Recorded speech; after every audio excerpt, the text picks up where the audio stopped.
Hi, my name's Alex Rothermel, and I wanted to share some testing that I've done on the Salty Method Engineering bolt that is offered for the G6R, PB Nation's Raspberries 2006, and I evaluated these four tips: the die V1 tip, the die V2 tip, the field one with pillow tip, and the field one without pillow tip.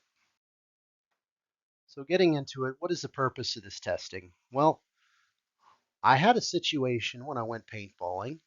The field owner gave us out the cases of paint and he said, "Hey, it's on the brittle side. Don't load all your pods. Be careful." And I had the thought, which tip is the best for handling brittle paint?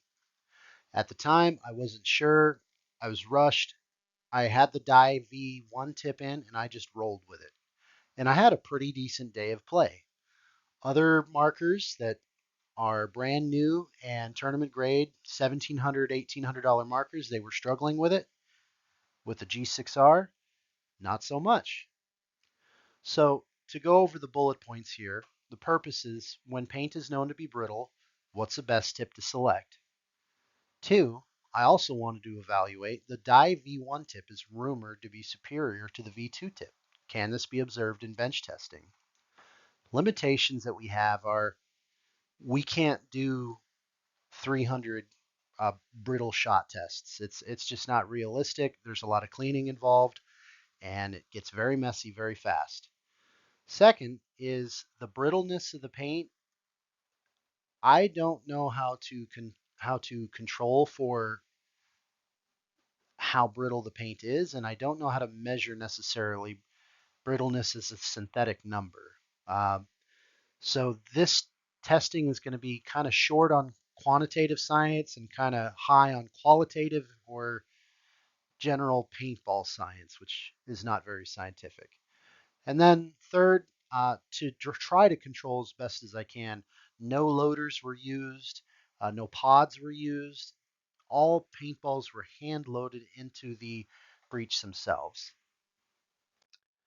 So I have here a video that I want to show that kind of shows the baseline testing for the brittleness of these paintballs. This is 24 inches in the air. It is 52 degrees in the garage, and the paint has been refrigerated for a little while to make sure that it is equivalent to 52 degrees. It is April 28th, conducting a paint brittleness test. This is qualitative. Temperature is currently 52 degrees in the garage, but the paint has been refrigerated to about 40. I have 12 paintballs on the table. If I have 10 valid tests, I'll stop at 10. 24 inches from the concrete floor. Paintball number one, broke. Paintball number two, bounce. Paintball number three, broke. Paintball number four, broke. Paintball number five, bounce. Paintball number six, break. Paintball number seven, bounce. Paintball number eight, bounce. It broke on the second bounce. I'll let you folks count that or not count that. Paintball number nine, break. Paintball number 10, bounce. I got 12 on the table, let's do all 12. Paintball number 11, bounce. Paintball number 12, shattered.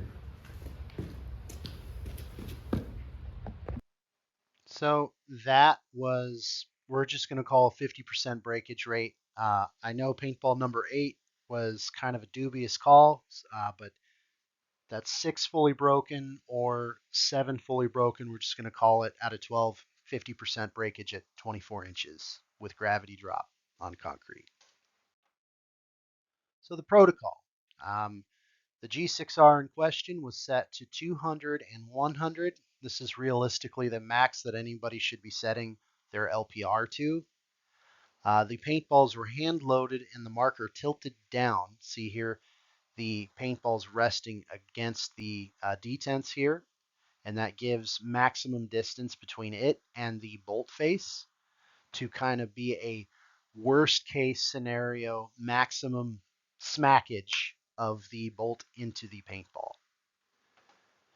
Um, After every shot, I would use the wiper side of a swab to see if a break had occurred, and this was done twice. Once with 10 shots on a 684 insert, 10 shots on a 677 insert.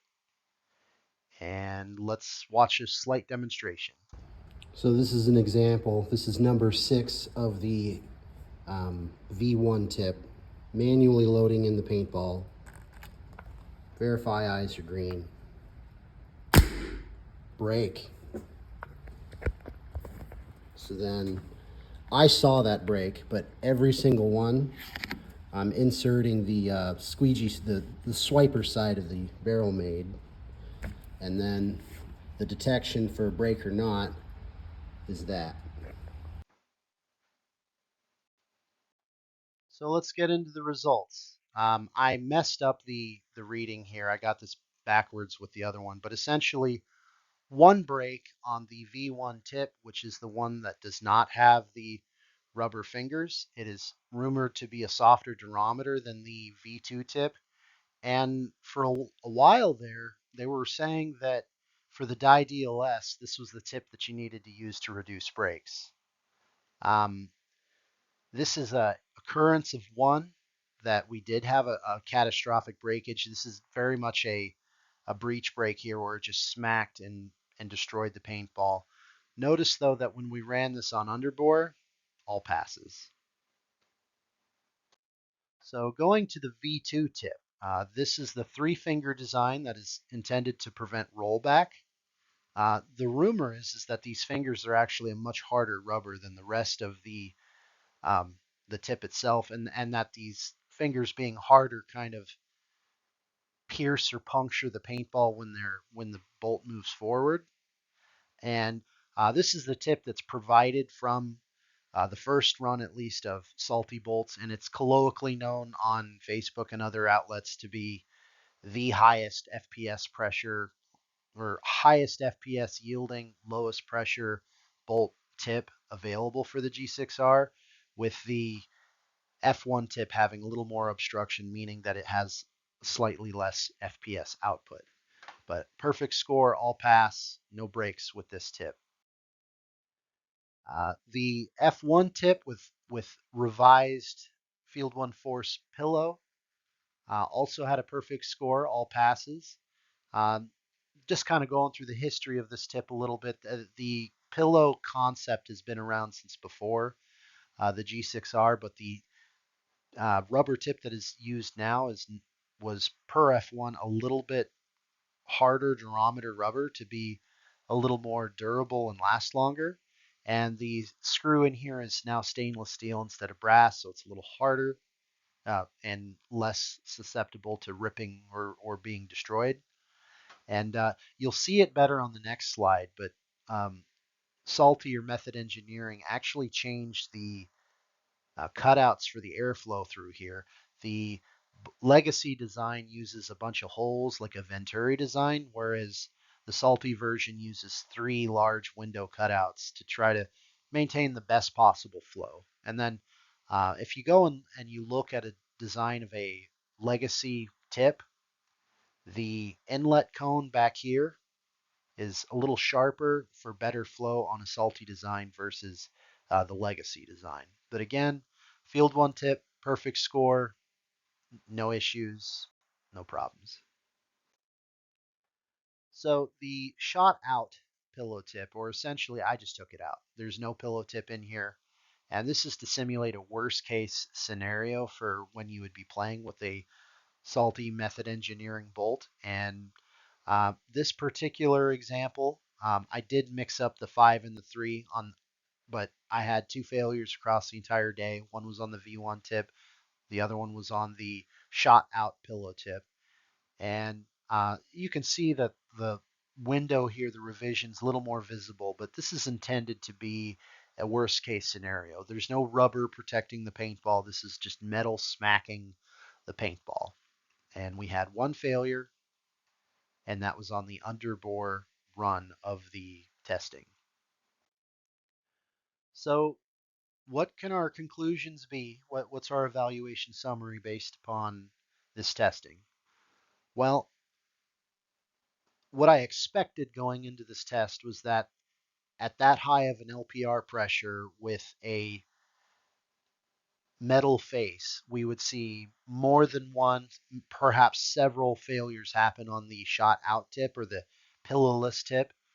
We didn't see that. So the conclusion is there is no conclusion. We cannot make conclusions based on n equals 1 instances or occurrences. So this might just be one of those things. We've all heard it before, but there are more important factors to paint handling than just the rubber on the tip of your bolt or the speed of the bolt itself.